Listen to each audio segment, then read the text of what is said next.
पश्चिम बंगाल और असम में आज दूसरे चरण के लिए मतदान जारी है। बंगाल में अब तक 37% मतदान हो चुका है, तो वहीं असम में अब तक 27% वोटिंग हुई है। बता दें, बंगाल में 30 सीटों पर मतदान चल रहा है, असम में 39 सीटों पर।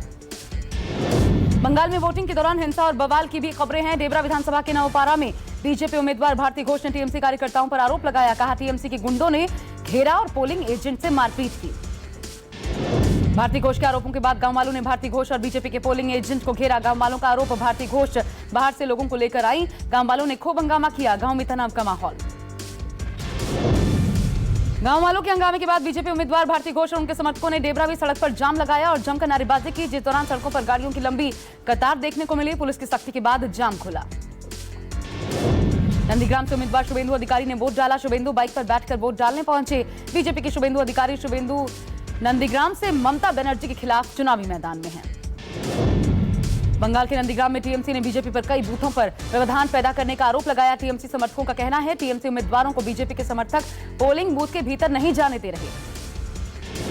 बंगाल के वेस्ट मिदनापुर के घाटल में बीजेपी के बाद वाम दलों का टीएमसी पर आरोप, वोट नहीं डालने दे रही है टीएमसी। लेफ्ट कार्यकर्ताओं ने सड़क जाम कर दिया। लेफ्ट कार्यकर्ताओं ने जमकर नारेबाजी भी की। नंदीग्राम में शुभेंदु अधिकारी के काफिले पर हमला। हमले में शुभेंदु की गाड़ी को कोई नुकसान नहीं पहुंचा। शुभेंदु के मुताबिक खास समुदाय के लोगों ने काफिले पर हमला किया। हमले में मीडिया की कई गाड़ियों को भी नुकसान पहुंचा।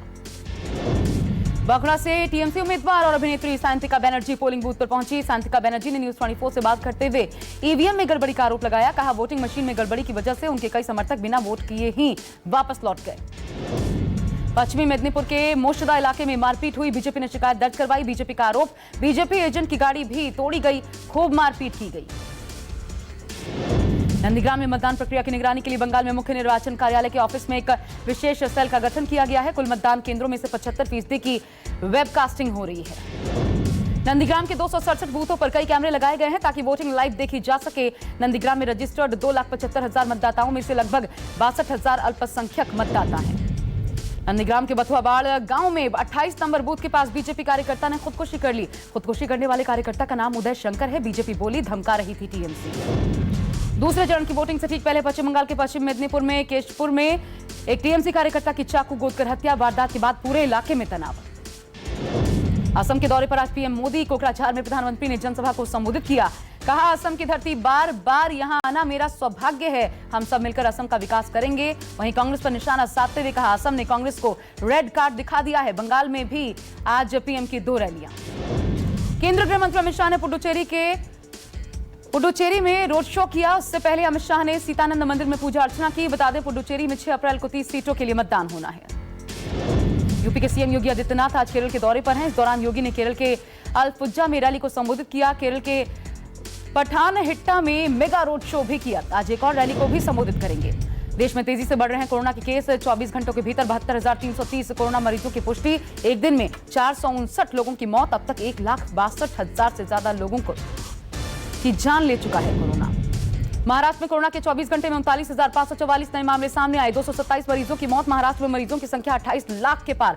देश में महाराष्ट्र से ही सबसे ज्यादा मामले सामने आ रहे हैं। दिल्ली में कोरोना ने फिर रफ्तार पकड़ी। एक दिन में सामने आए 1,819 नए केस, 11 मरीजों की मौत। दिल्ली में कोरोना मरीजों का आंकड़ा 6,62,000 के पार। दिल्ली में बढ़ते कोरोना केस ने राज्य सरकार की चिंता बढ़ाई।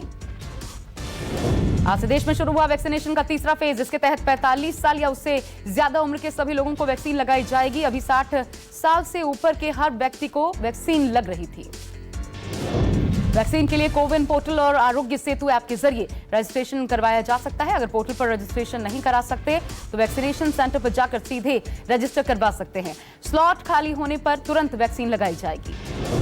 देश में अब तक 6,51,00,000 से ज्यादा लोगों को कोरोना वैक्सीन का टीका लग चुका है। पिछले 24 घंटे की बात करें तो देश में 20,60,000 से ज्यादा लोगों को कोरोना वैक्सीन का टीका अब तक लग चुका है। केंद्र सरकार ने छोटी बचत योजनाओं पर ब्याज दर में कटौती करने का अपना फैसला वापस ले लिया है। वित्त मंत्री निर्मला सीतारमण ने ट्वीट कर ये जानकारी दी। कई योजनाओं में ब्याज दरों में 1.10 तक की कटौती की गई थी। सुपरस्टार रजनीकांत को फिल्मी दुनिया का सबसे बड़ा सम्मान दादा साहब फाल्के अवार्ड मिलेगा। केंद्रीय सूचना और प्रसारण मंत्री प्रकाश जावड़ेकर ने इसकी जानकारी दी। रजनीकांत को 51वें दादा साहब फाल्के अवार्ड से 3 मई को नवाजा गया।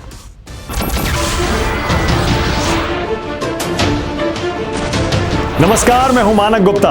अगर आपको हमारा ये वीडियो पसंद आया हो तो इसे लाइक और शेयर जरूर करें और हाँ, हमें सब्सक्राइब और फॉलो करना ना भूलें ताकि आप देश और दुनिया की कोई खबर मिस ना करें।